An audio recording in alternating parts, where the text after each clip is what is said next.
to Chocks Hangar. That was The Primitives with Crash, or at least my cover version of it. And the reason for that is today we're doing something a little bit different on Chocks Hangar. What we're going to look at is a couple of crashes. Two rather famous ones that you'll probably know. But what's going to make this interesting is we're going to sort of analyse what went on with them, look at the history of the aeroplanes involved. But what we're also going to have is some parts from those aeroplanes that we can have a look at.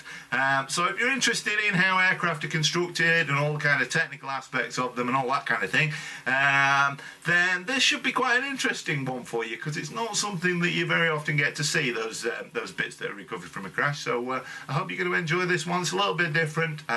So without further ado, let's crack on with it. So, if you watched the last video that I put out for Chocks Hangar, which was a couple of days ago, it was the update to the Aeroplane Heaven DC3 C47 package that they patched to the version 1.2. At the end of it, I showed you this thing. And I said, well, if you know what this thing is, and most of you who've been in touch with me do indeed know what this is. I said you'd know what this video is about. So most of you correctly identified that what this is the firing handle of an ejector seat. What happens is this is off a Mark 9 Martin Baker ejector seat that came out of a Sepcat Jaguar, so it was an RAF one, and this particular handle was located down in between your legs on the seat. Some ejector seats have a firing handle up here, so you can grab it like that and pull out the firing handle. Most of them have a handle down between your knees that you can pull. Some of them have a lever located kind of at the side of you that you can pull up and what have you. It doesn't really matter where they are. The important thing is that you can get to it easily. Pilots call this the loud handle for rather obvious reasons now.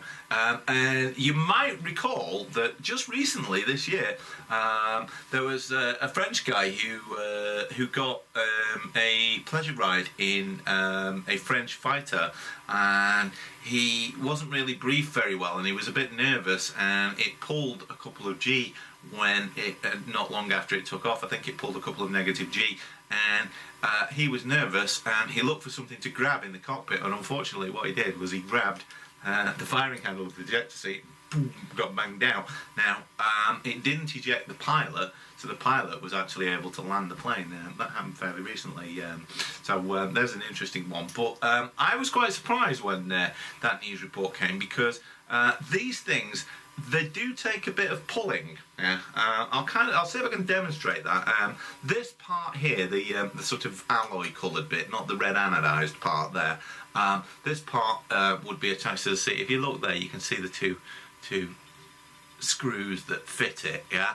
Now I'm going to try and pull this apart, and you'll see that I'm going to struggle a bit to do this. There we go. Now, so if we look at this, so we can get it there, you can see that what that does is that pulls through, and that part there, that's the bit that triggers the firing mechanism for the ejector seat. And if you look there, you can see a little sort of dished part there, and in there, if you can see that, there are two spring-loaded ball bearings. So what they are is they're going into those little dished parts there. There, and they're holding it in place, and they are quite tough. The springs on them, I can just about, if I get that there, I can just about push those spring-loaded ball bearings in with my thumb. So it does take quite a bit to pull that firing handle. But of course, and you might think, well, you know, why would they make why would they make it so hard to pull? Believe me, if you want to bail out of a plane, you're going to pull that thing. You know, it doesn't matter how hard you have to pull it. You'll have the strength of 10 men if being able to pull that means that you can eject. Now, what happens with most ejector seats is some of them blow the entire canopy off the plane so that the seat can go out. Some of them blow the glass out from the canopy, or the perspex I should say. Some of them have spikes that launch up off the top of the seat and go through the canopy perspex to shatter it. There's all kinds of different things that go on. Now on the I think I'm right in saying this was a Mark 9 Martin Baker ejector seat firing handle out of a Sepcat Jaguar, and I think I'm right in saying that the canopy on a Sepcat Jaguar has, if you look at it, it has what looks like sort of zigzag lines in the perspex of the canopy, and if you've ever seen those and wondered what they are is they are the MDC, that's miniature detonating cord, i.e. it's blasting cord that's embedded into the perspex of the canopy. So what happens is you pull that firing handle on your ejector seat when you want to bail out, and a split second before your seat goes out, an electrical charge goes down the miniature detonating cord, blows it, that shatters the perspex. The other thing that happens is there's two restraining straps on your legs. They pull back to get your feet in on the seat, and then the rockets fire, and out it goes, and the glass has gone, the perspex has gone because it's been blown out of the way. Sometimes as an extra measure they have sort of like projecting bars come up from the top of the seat to sort of punch through the glass as well, and of course you're wearing a helmet. Some ejector seats have a firing handle above and behind you on the seat there, and what happens is when you pull those, very often it'll trigger the ejecting mechanism, but very often what it will do is it will have sort of screen on it as well to help protect your face. But hopefully you've got a helmet on and a visor and an oxygen mask, so you'd be alright anyway, and you'd be strapped in really tight. Other ejector seats, if they don't blow the perspex out of the way, what they'll have is they'll have explosive bolts on the canopy rails and possibly little rocket motors, and what that'll do is that'll completely detach the entire canopy, blow it off, and we'll see that in a minute or two, and the thing will power out of the way so that when the seat goes out there's nothing stopping it from going out. So this, as I say, Martin Baker Mark 9 ejector seat firing handle, and if you look at it you can see that's really beautifully made. It's lovely sort of anodized metal and all that kind of stuff, and this handle has sort of like a gripping texture on it and what have you, and it's yellow and black to sort of warn you that it's going to do something if you pull it. They're very often, the firing handles will be bright yellow or bright red or something like that to give you that kind of thing. Now, if you look at what I'm looking at on screen here, you might actually remember this. If you happened to be at the Royal International Air Tattoo at Fairford, RAF Fairford, in 1993, you'd have got a bit more than you bargained for, because there were two MiG-29s doing a demonstration, and this happened. I'm going to put a link to this video down below in the description, so if you want to check it out yourself you can do, but I'll just play this bit and you might remember this. Boom! They collided. Two MiG-29s collided when they were doing a display routine, and boom! One of them went into the end of the runway and the other one crashed about a mile away in a field. Now, fortunately nobody was killed in this accident. It's not true to say that nobody was injured in it, although the injuries weren't that severe. Where the one that came down that you can see, the smoke plume on screen, that came down towards the end of the runway, and it slightly damaged a few aeroplanes that were parked there. I think there was a C-130 that was slightly damaged, and I think there was maybe an Italian fighter of some sort. I think it might have been an Aeromachi or something like that, that took a bit of damage. And one of the support crew that was near that, a woman, she received some slight burns. So it's not true to say that nobody was injured in this, but she recovered okay, so not terrible. The two people that ejected, the two MiGs that collided with one another, one guy got a little bit of spinal compression when he banged out, and the other guy fractured his jaw. But when you consider that these things clanged into one another and they ejected, that's not bad. Both the pilots, they went to a UK hospital, but they were released later that day, I think, and I think they were back flying within a month. So, you know, all's well that ends well, really. Now, the reason I'm looking at this crash in particular is those two MiG-29s, if you look in the description below for this video, you'll be able to watch the video yourself. But those two MiG-29s that crashed, both pilots ejected from them. And what I'm going to show you now is some parts from that MiG-29 that crashed. So, this is the shroud from the firing handle of that MiG-29 that we can see the smoking remains of. Now if you look at this, you can see that's a little bit utilitarian. It's got these kind of elastic things on there.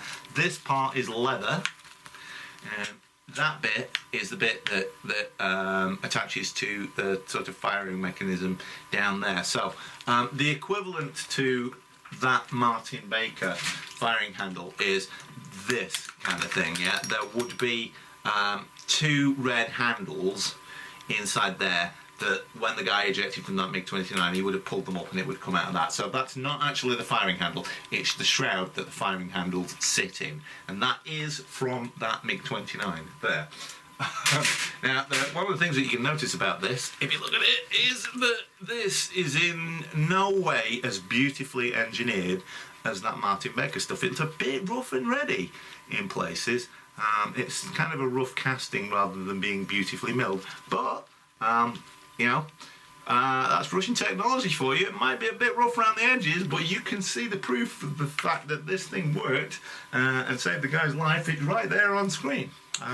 So that's the first bit that we're looking at there from one of the crashes. It's the shroud from the ejector seat firing handle. That's a K36 ejector seat, which you find in the MiG-29, the Sukhoi 27, Sukhoi 30, Sukhoi 33, Sukhoi 35, MiG 35, all of those things. And I think it's in the I think it might be in some other Sukhoi ground sat places. It's Su-25 Frogfoot. I think it might be in that as well. Now, here is another part from that ejector seat. If we look at that, you can see that's a bit rough and ready as well. So, you know, it's not the kind of beautifully engineered stuff that you would kind of expect. If we look at that, you can see a bit of Cyrillic lettering on the thing. What this is there are a lot of rods on the back of the ejector seat. So, you know, if you imagine that this thing that I'm sat on was an ejector seat, there are a lot of rods going down the back of it. Some of them are for the rocket mechanism, some of them are rails that the seat rides up, some of them are stabilizers that fold back out of the way and extend. We'll see that in a moment or two, and stabilise the thing before the chute's deployed and stuff like that. So that's part of that mechanism there, off the back of the ejector seat. And the other interesting bit that I've got from that crash is this thing. Now, I'll just see if I can get this thing the right way up, because that would help. You can probably see some Cyrillic lettering on that thing there, like that, from a couple of labels, and you can also see that this is very dented and bashed up. Now this is part of the seat pan from that K36 ejector seat that was in that accident. And if you look at this, you can see that this thing's really dented, because obviously the ejector seat falls free from the pilot and then it comes clattering to the ground. So it's probably doing 120 miles an hour when it smashes into the ground, which is why this thing's dented to hell. And this, you might be surprised when you look at it, if I flick this with my nail, you can hear how thin that metal is. Can you hear that? It's really, really very flimsy. You would think, on an ejector, you think, oh god, it's all going to be really beefy and really hard wearing and stuff like that.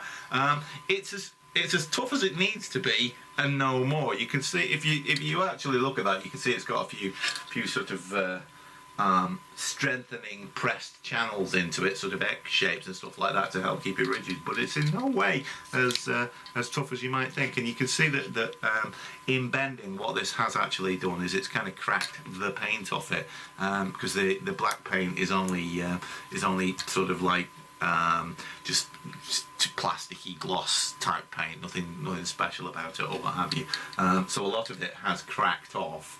Might be able to see a bit of that going on the back when it's been dented up and what have you. So that's part of the seat pan off the MiG-29. That's part of the back mechanism, the sort of firing and launch mechanism. But the seat in that is the shroud for the firing handle, the bit that you pull. Now, why did that crash happen? Well, this is the kind of interesting thing to talk about. In 1993, it was only really a few years since the Berlin Wall had come down and the Soviet Union had collapsed, and there was all that sort of glasnost stuff going on and what have you with Gorbachev and what have you. So at the time that crash occurred, it was still fairly unusual to see Russian airplanes on the international air show circuit. They were getting sort of common and what have you, but there weren't that many of them.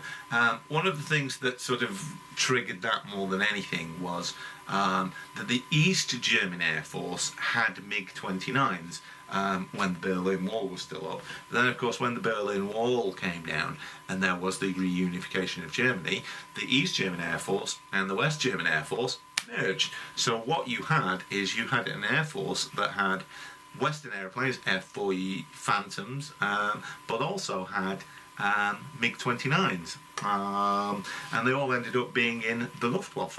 And when that happened, all of the NATO air forces were like desperate to invite the Luftwaffe to come and do training exercises with them, because they wanted to do dissimilar combat training with the MiG-29, because it had been the mystery Russian plane, and we really wanted to know how good it was. And they found out that it was very good indeed, and still is, in fact. There were lots of dogfights with F-15s and F-16s and stuff like that, and perhaps about the only thing that was a minus point on the MiG-29 was that the engines were a bit smoky on it, which in a dogfight can give its position away. Obviously you can see smoke from a long way off. That was a problem with the F-4 Phantom originally, and they never completely got rid of it. The earlier versions of the Phantom were known as Old Smoky. That's how bad it was. The engines that were in it, they modified them a little bit to make them a little bit less smoky, but they were aware that was a problem. And the MiG-29, if you see it, more recent versions aren't as bad, but the MiG-29A, the early versions, very, very smoky engines, which is not good in a dogfight. However, one of the things that was good, and one of the reasons, the sort of underlying reasons behind this crash, is that the most air shows are, yes, they're there to wow the crowds, but what they're also there to do is they're there to sell aeroplanes. So all of the manufacturers and the countries will send their planes there, and they'll tell their company pilots, go out there and fly the ass off this thing, yeah, make it look really, really cool. Because people were watching. Now, what you might not know is that very, very briefly, if I can find this thing for you, I'm sure you'll be familiar with that thing, Eurofighter Typhoon. Now, the Eurofighter Typhoon had a lot of problems. It had quite a troubled development. It was a bit like, it was a conglomerate, so it was a bit like Airbus and some previous planes that had been built from European conglomerates. The Sepcat Jaguar was one where several nations came together to develop it. And the Tornado, the Panavia Tornado, was a few European countries coming together to build that. And that was true of the Eurofighter Typhoon. Originally, I think it was Spain, Italy, France, Germany and the UK, but various people were various countries were kind of dropping out of the scheme and coming back in, and then saying, "Oh, we want to do this." Like the French pulled out of it and decided to do the RAF instead, and what have you. So it was quite troubled. There were, "Oh, should we have 2 engines in the thing? Should we have 1 engine in the thing?" Blah blah blah blah. Now the Eurofighter Typhoon is now in service, and it is a very good fighter plane, which the RAF have got.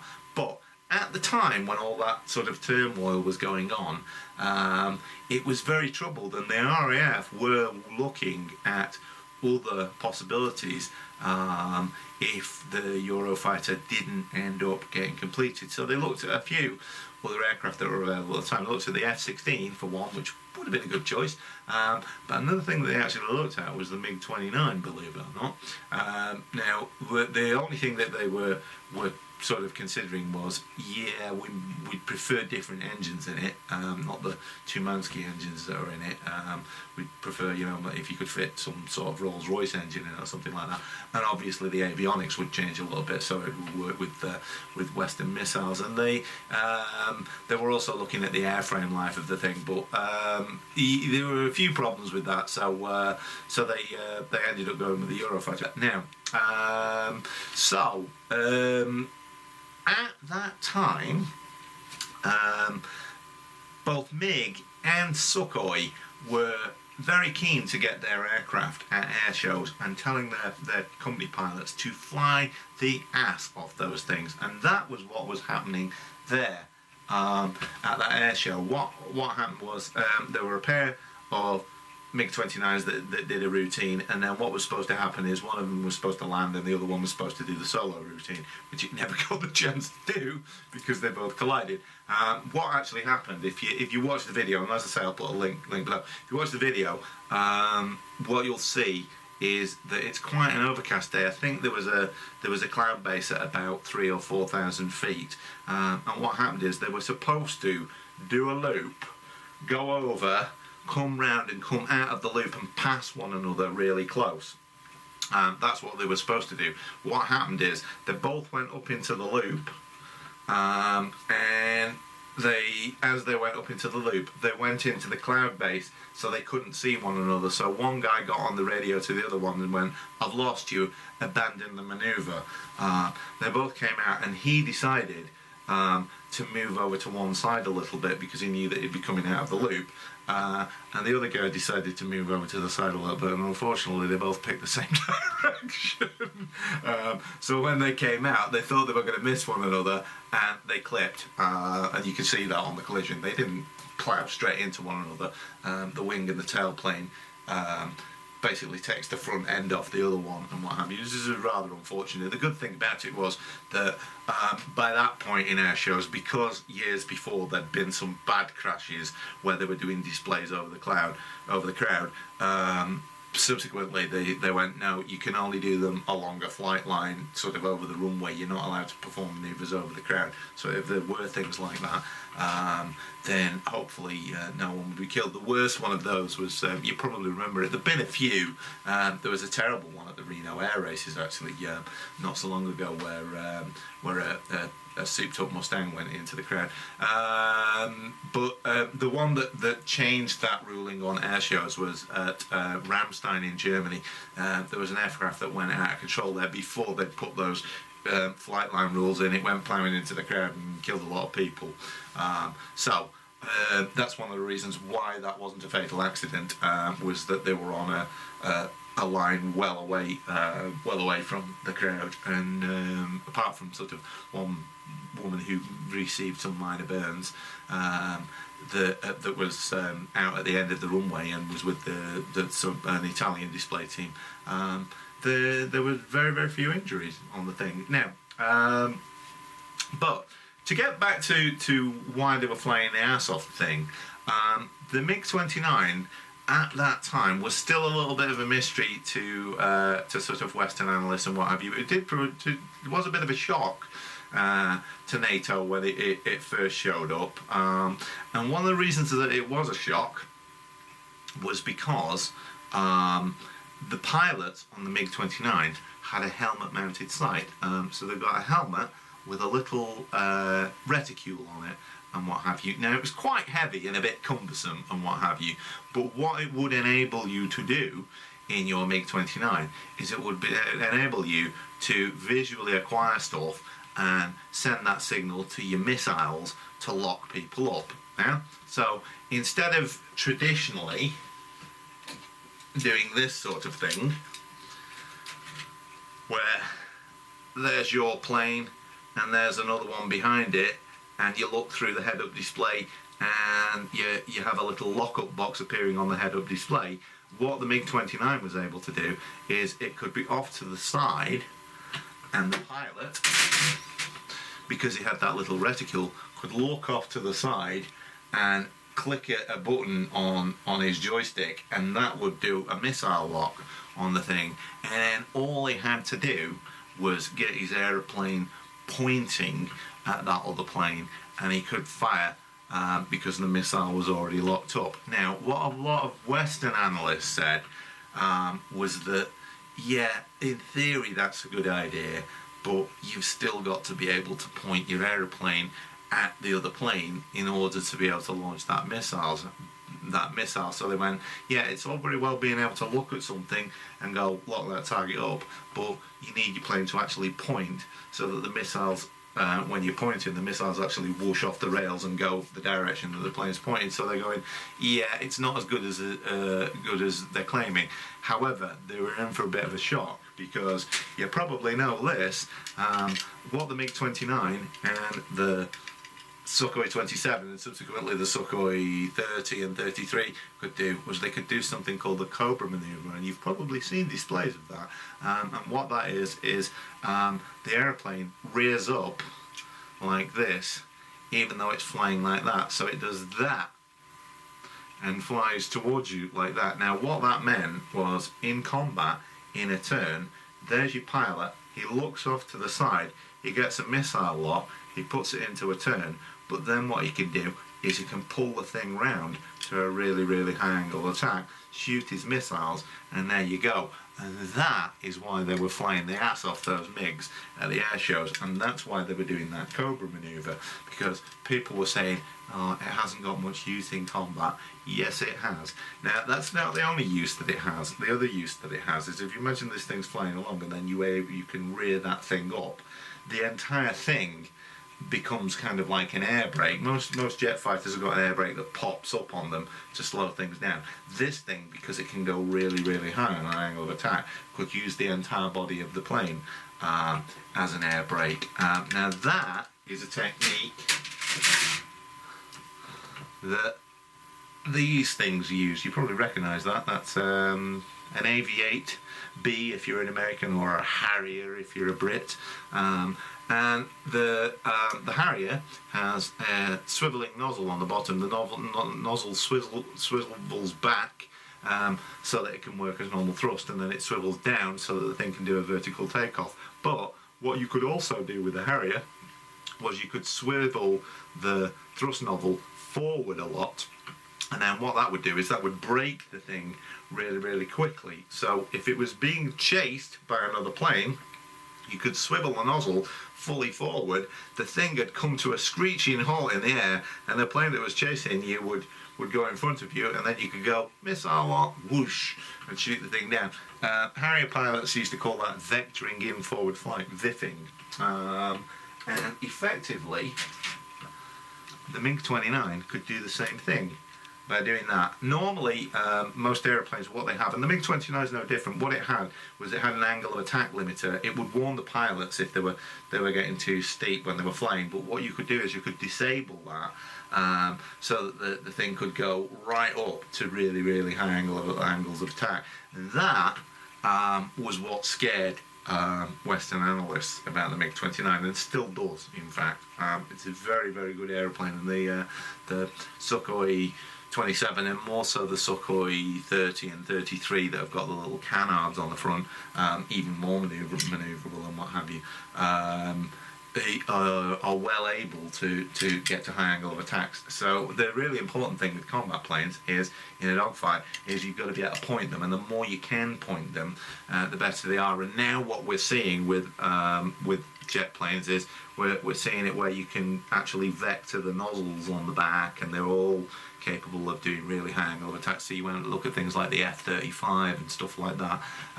These things are, you know, these sort of latest generations of fighters can do really, really high angle of attacks. But this thing, the MiG-29, really scared Western analysts when it showed up, and that's why Russian pilots were throwing them about all over the place, and in doing that they had a couple of accidents at air shows. But ironically, you'd think that would be bad publicity. However, what it did show was that the MiG-29 has a really good ejector seat. Both pilots made it out of that collision, and the ejector seats worked at fairly low altitude.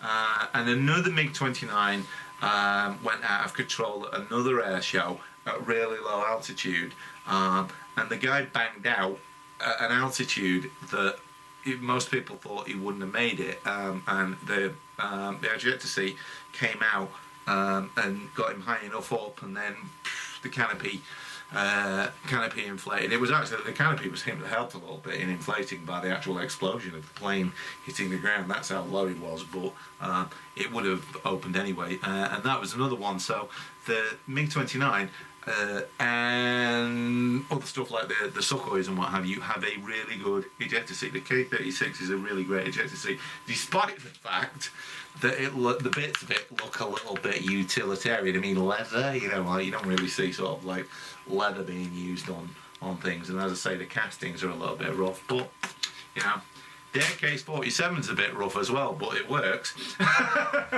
So there you go. So that was the MiG-29 and some bits to do with that.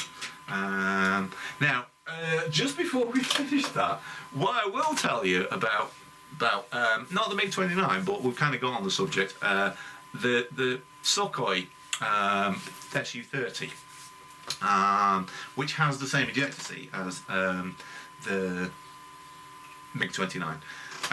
Now, I remember being at the United States Air Force 50th anniversary show, which, if I remember rightly, I think that was at Fairford as well. And it was a fantastic air show. There were Air National Guard units from all over the world. It's the first time I saw the F-117 stealth up close. You know, there were all kinds of things there. But there were a lot of air forces from around the world at that show, and there were some Su-30s there. And towards the end of the day, I remember seeing an Su-30 and an F-16 have a mock dogfight. And it was obviously not part of the regular air show, because it was getting over the crowd and what have you. So I think both pilots had kind of had a bit of an unspoken agreement to have a bit of a dogfight. And what I noticed was the Su-30 and the Su-27, those aeroplanes, the flankers, if you use the Western name for them, that's a really big aeroplane. I mean, it's massive, and it absolutely dwarfs the F-16. And so the F-16 and this Su-30 were having a turning fight at low altitude. They were going round, and what I noticed was, you would have thought that this Sukhoi, you would have thought that it would never have been able to turn with the F-16, because, you know, the F-16's small and agile and what have you.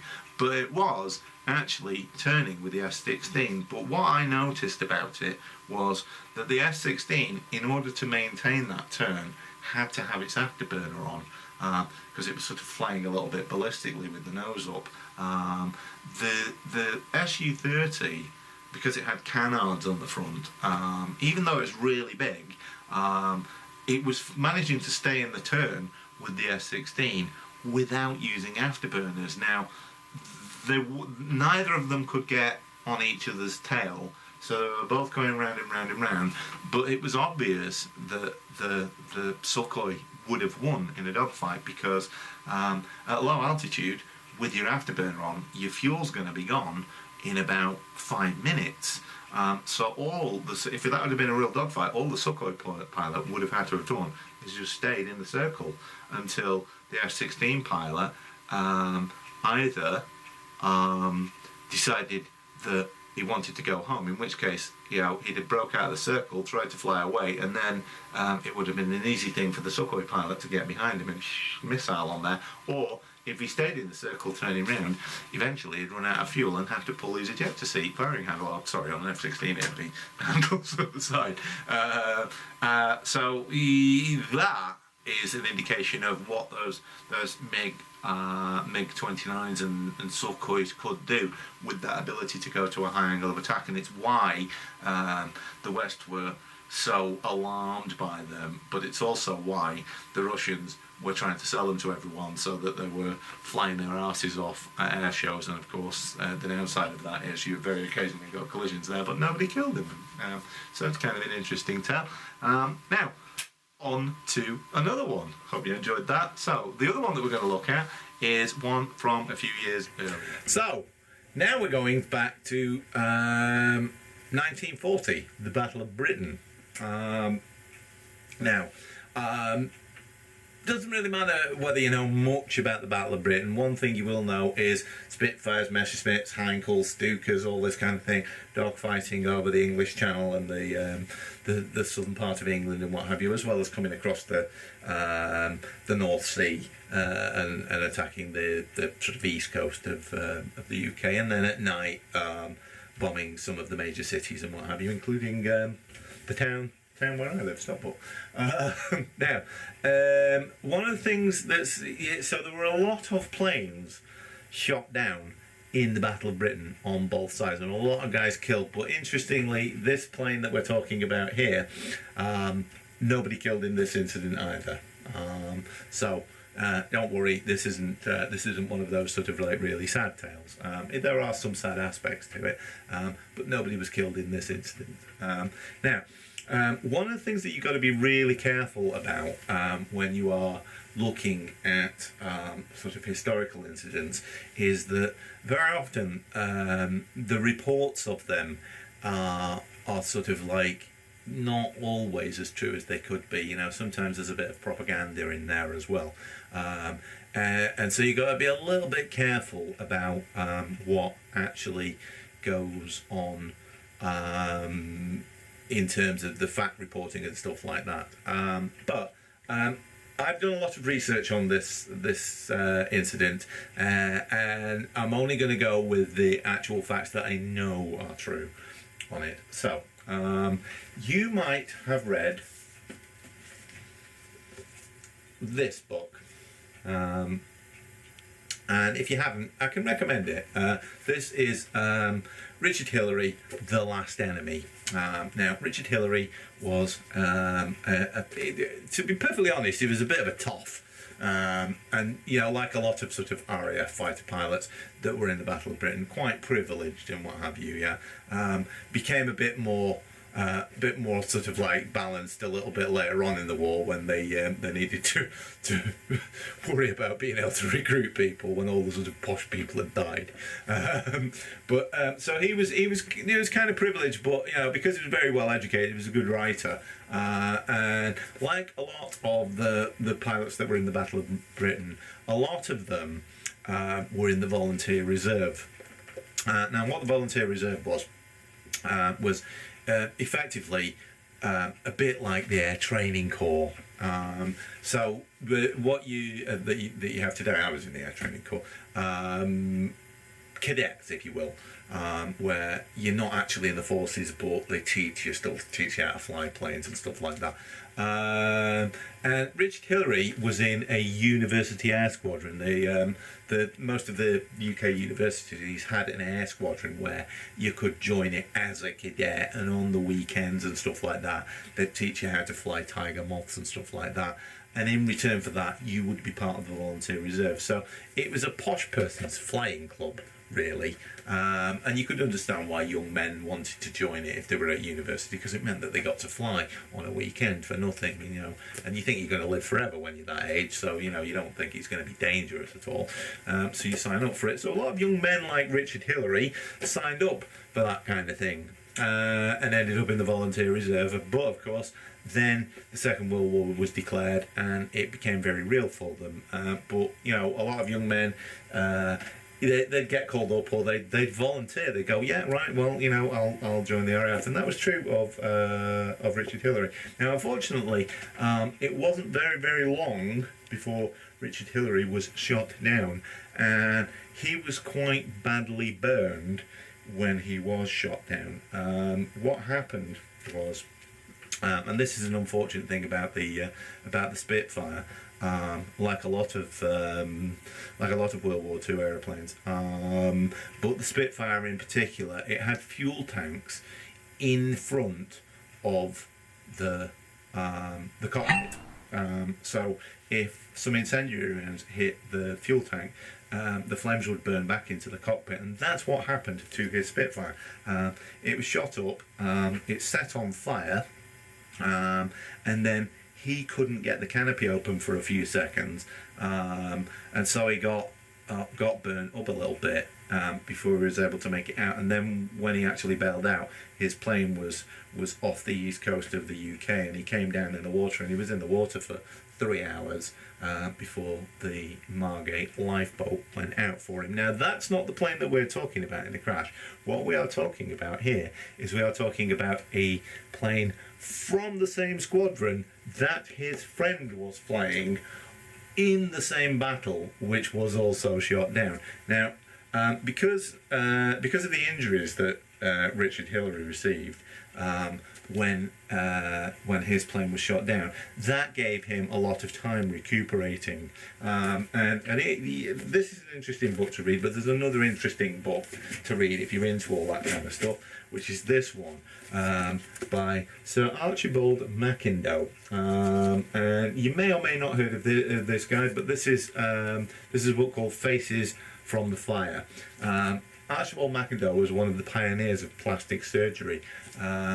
The pioneering stuff that he did in the Second World War to repair pilots' faces when they'd been burned up, who were sort of with a bit of black humour known as the guinea pigs, was really pioneering. And this is a great book on that sort of thing. So it's an interesting side of flying, and you know, the results of accidents and stuff like that. It's definitely worth a look, that. So whilst Richard Hillary was recuperating, he wrote this book, The Last Enemy. Yeah. The Last Enemy is from a poem. The actual line is, "The last enemy which will conquer his death."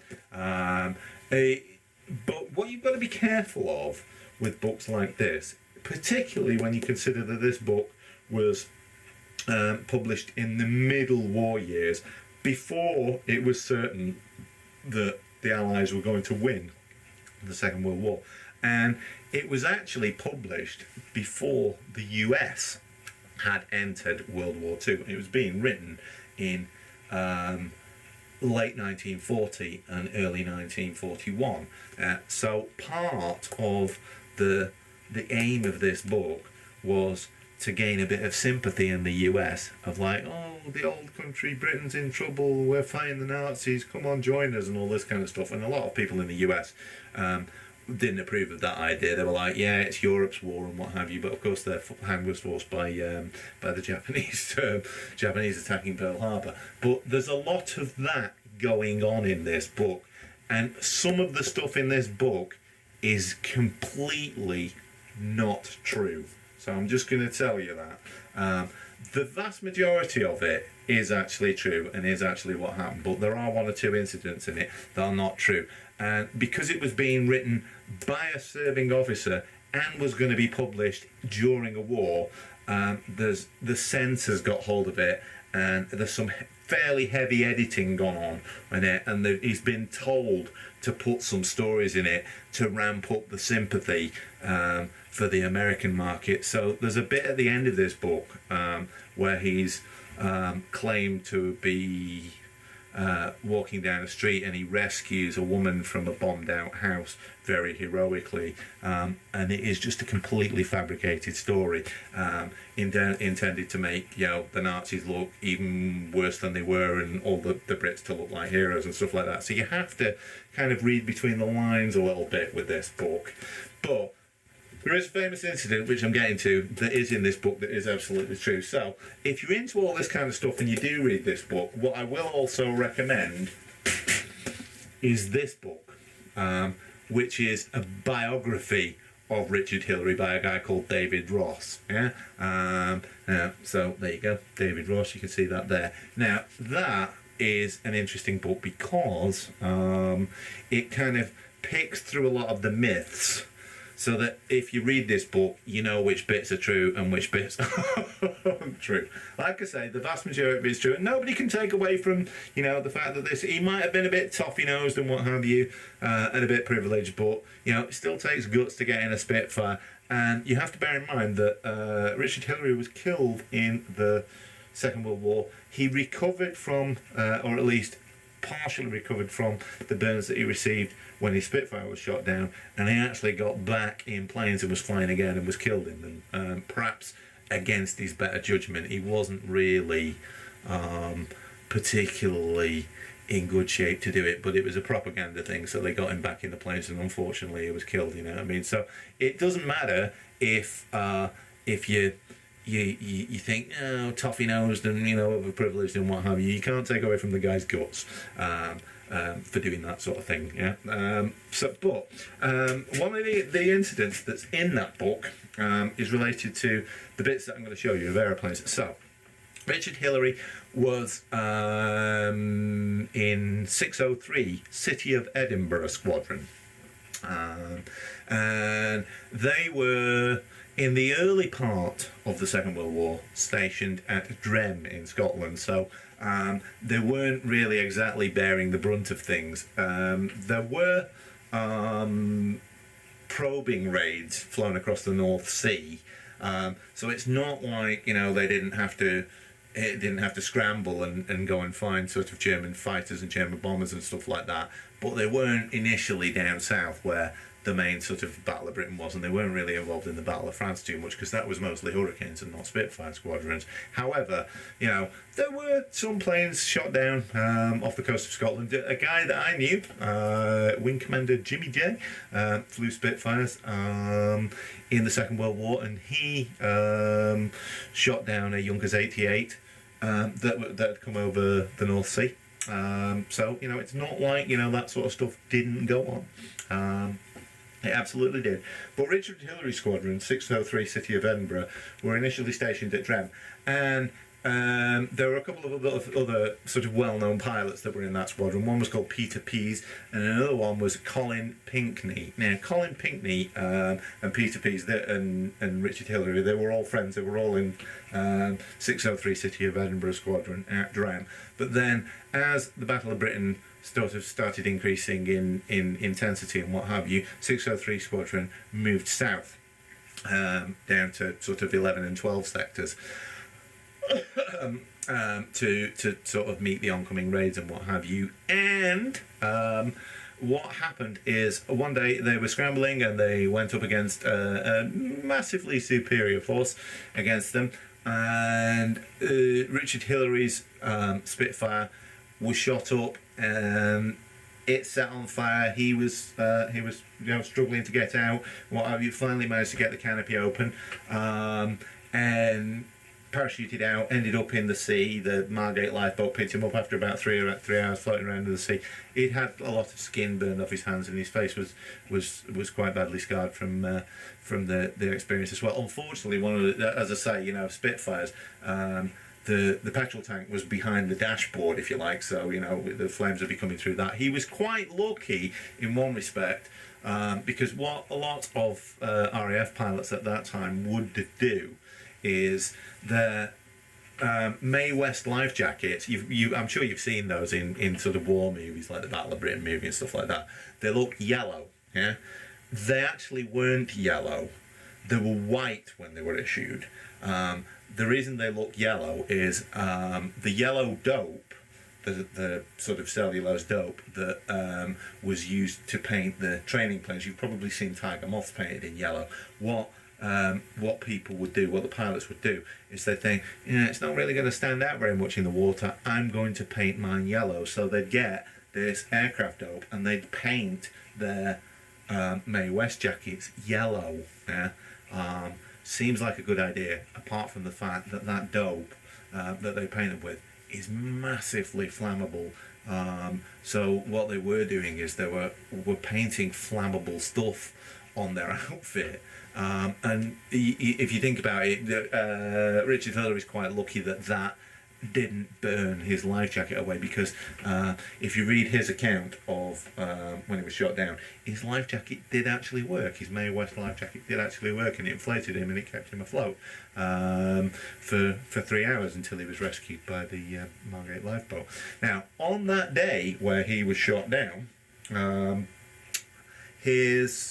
of his friends was also shot down. That was Colin Pinkney, and you know, in wartime, it's difficult to sort of say with absolute certainty, unless there's gun camera footage and stuff like that. It's quite often difficult to say exactly who shot whom, because, you know, one person can shoot at a plane and then it appears to do nothing to it. Another person can come up, fire a couple of bullets at it, and then it goes out of control. But it might have been the first plane that actually did the damage that sent it out of control, and the second person goes, oh look, I've shot a plane down, and what have you. So there's all that kind of stuff going on, and what have you.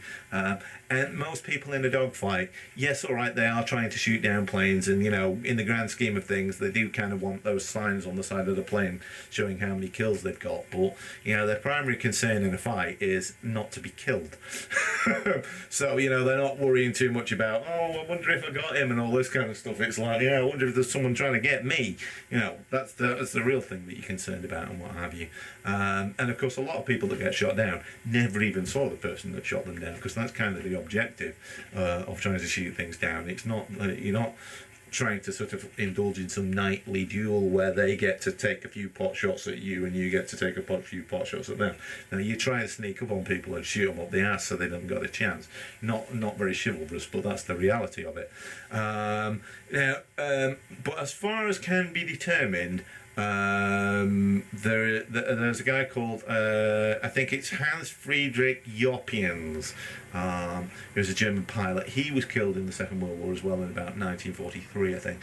And as far as can be determined, it was him that shot down Richard Hillary, and also shot down Colin Pinkney, his squadron mate from 603, within a matter of seconds of each other.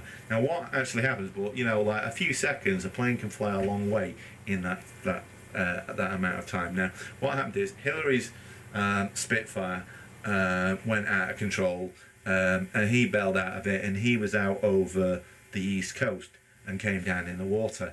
Pinkney's Spitfire came down on land, and he was slightly burned, nowhere near as badly as Richard Hillary. He bailed out and got snagged up in a tree when he came down, and eventually managed to get out of it. But he too was taken to hospital because he had some minor burns, nothing very major, but you know, they wanted to check him over. And that incident is covered in Richard Hillary's book, because they both ended up at the same hospital, and they were like, hey, what are you doing here? Sort of thing. They'd both been shot down by the same German pilot. So that incident of Colin Pinkney being shot down is in this book, and it is one of the true things in this book. But if you're going to read it, get that as a companion book so you can weed out what's true and what isn't. Yeah? Now, Colin Pinkney was flying Spitfire R6753 with the squadron code XTG. XT was the squadron letters for 603 City of Edinburgh Squadron, and his personal aircraft code was G. And that aircraft, obviously he bailed out of it, and then the aircraft, with the engine still on, went screaming down into a dive, smashed into the ground, and basically buried itself underground, where it, you know, apart from a few bits of wreckage that were on the surface, everything else was 20 to 30 feet underground. And people were not really concerned in World War II with digging up and doing aircraft investigations on stuff that was 30 feet underground. So the bits of panels and stuff like that that were on the surface would have been cleared away. But the rest of it was just underground. So it wasn't until Ironically, around about the time that the Berlin Wall was coming down and all that MiG-29 stuff that we were talking about, in I think 1984, there was an excavation done at the site where Colin Pinckney's Spitfire came down, and there was a lot of stuff recovered from it, and that's how I happen to have these bits from it. So this is one of the panels from Spitfire R6753. It's only a tiny thing, but this is part of Colin Pinckney's Spitfire that was recovered. You can see the rivet holes on it. If we look on the back, you can see the kind of alloy colour of the thing like that. I'll give it a flick like I did with that seat panel on the MiG-29. Bit more substantial, yeah, sort of aircraft alloy. You can hear that. Now you can see that obviously this thing's impacted really hard, and I've tried to identify what part of the aircraft this came off, and as far as I can determine, I think it's from sort of somewhere around the left hand side near the wing root, as far as I can tell. I can't be absolutely certain about that, but I think that is where it's from.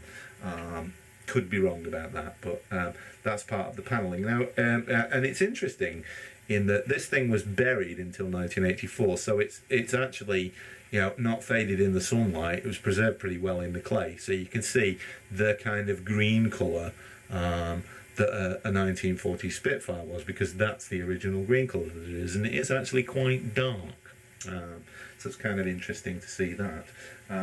Now, to give you an idea of how fast that thing went ploughing it into the ground. Now, things, you know, if things are falling at sort of acceleration due to gravity speed, they go to about 110, 120 miles an hour, that kind of thing. But that Spitfire was diving with the engine on, running away. So that thing could have hit the ground doing possibly 400 miles an hour, which explains why it buried itself so deep in the soil.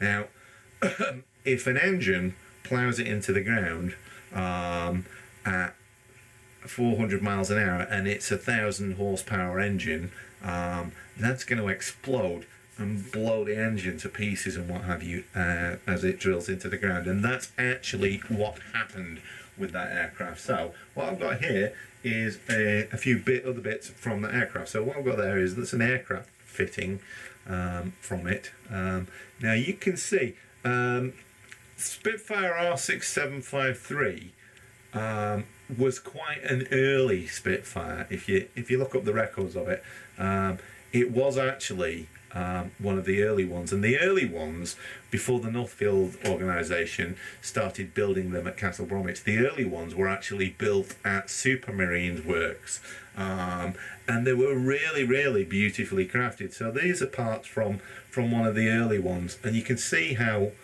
sort of finely engineered this kind of stuff is. So that's an airframe fitting off R6753. Really sort of lovely bit of engineering, but here's a part of the engine, and you can see that engine was blown to pieces, because if you look at that, you can see where this is part of the casing for the supercharger, and if you look at that, you can actually see where the metal's been torn like that. And bent back by the force of the impact and stuff like that. So you can see a screw thread there where this piece is screwed in, but you can see where it's been bent back by the impact as it's screwed through. So that's part of the supercharger casing with an attachment for it, and then the main casting of the supercharging casing is where all those broken bits are showing. So it gives you an idea of how much damage was done when an aircraft crashes, like a Spitfire. I mean, literally, it has smashed that Merlin engine to pieces. I've got another piece of the thing here. Again, Now this is part of the battery assembly for the engine, so you can see some Bakelite parts on there, and you can see the metal, but again you can see that this thing is really heavily distorted and bent by the impact of it, and that's fairly substantial metal there, like that. So yeah, kind of interesting to see that. Of course, the really interesting part is kind of the bit with the paint on, you know what I mean, because that's actually sort of part of the panelling, you know what I mean. But if you're ever curious about how thick the panelling was on a Spitfire, there you go. You can see how thick the panelling was on it. Not very thick at all. That's, you know,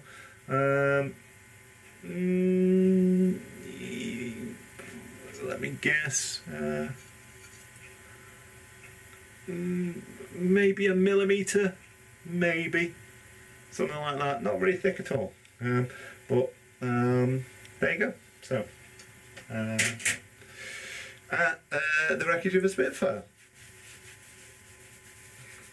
Now, so you can see why ejector seats are a good idea, because if Richard Hillary and Colin Pinkney would have had ejector seats, they would not probably not have had any burns. They would have been boom straight out, or boom pulling the thing between their legs straight out. So it's a great innovation. Now, just as a sort of aside to that, sadly Richard Hillary did not survive the war. He was killed in a crash at night when he was flying a twin-engined aircraft on, I think, a navigation exercise, if I remember rightly. Yopians, who shot them both down, he didn't survive the war either. I think he was killed in either 1943 or 1944. And Colin Pinkney, who was flying R6753 that we've seen the bits from, he didn't survive the war either. But Colin Pinkney is kind of unusual for an RAF pilot. He's one of the few pilots that actually managed to shoot down an enemy aircraft from all three Axis forces. That is to say, he got a victory over a German aircraft, more than one, in the Battle of Britain. He got an Italian aircraft as well, because some of the Italians were flying in the Battle of Britain as well. And then later on, he went out to the Pacific Theatre, where he managed to down some Japanese aircraft. Now, it's quite a feat that not many pilots in... now, unfortunately, his aircraft went down when he was in the Pacific Theatre, so he didn't survive the war either. But he is unusual in being one of the few pilots who managed to gain victories over all three Axis forces, the Italians, the Germans, and the Japanese. So, you know, he must have been quite a pilot. So it just goes to show you that, you know, it doesn't really matter how good a pilot you are. Sometimes, you know, in combat and what have you, a lot of it's down to luck. And, you know, as far as Richard Hillary was concerned, a lot of bad luck on his part that he wasn't able to get the canopy open as quickly as his friend was on that day. But, you know, even the guy that got them, all three of them were eventually killed in the war, you know what I mean? So that's kind of a sobering thought, really, you know what I mean? That they all kind of lived through that day but didn't make it through the war, which is really very sad, you know. And, you know, it's one of those, as much as I'm interested in aviation and combat aircraft and stuff like that, you know, was a very silly thing, you know what I mean? And it's when you read about stories like that, and you hold those things in your hands, it kind of makes it a little bit more real and what have you, that, you know, war's a very stupid thing, you know what I mean? So, you know, if anyone was in the impression that, you know, when you see my bookshelves with all these books on warplanes and all these models of warplanes and stuff like that, that I'm some kind of warmongering maniac, I'm not, you know. I'm into the history of it and what have you, but it's always a very sobering thought to do that, you know what I mean? So anyway, that was a slightly different Chocks Hangar, about a little bit of history and stuff like that, some fun things. So I hope you enjoyed that. And if you'd like to see more of that kind of thing, then let me know. I'm not going to make it a regular thing unless people are like, yeah, I really like that or what have you. I've got another interesting one coming up in the next few days. If you like radio controlled aeroplanes, because I kind of set myself a bit of a challenge with regard to radio controlled aeroplanes, to try and do something kind of interesting with a limited budget, because those things can get expensive and stuff like that. So if you're interested in radio controlled planes, or you're thinking of getting into them and stuff like that, you might like that one, and it's coming up in a few days. If you like this sort of thing, you know, where it's a bit of history and relics and stuff like that, let me know. If there's any flight simulator reviews you want me to do, let me know about that, or anything else that you want me to cover. Then get in touch and give me stuff down in give me messages down in the comments below. And I've fairly recently had a few new subscribers and what have you, so quick message to those as well.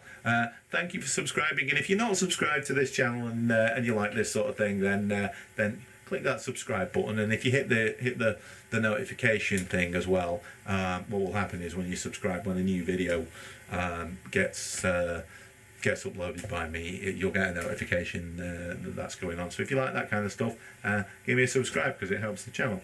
Anyway, take care and have fun, and the link down below to that MiG-29 collision, click on that and have a watch of it. It's fairly spectacular. You can enjoy watching it because nobody was killed in it, and now when you look at it you can go, oh yeah, I know what the ejector seat looks like on that thing. Anyway, take care people, bye bye.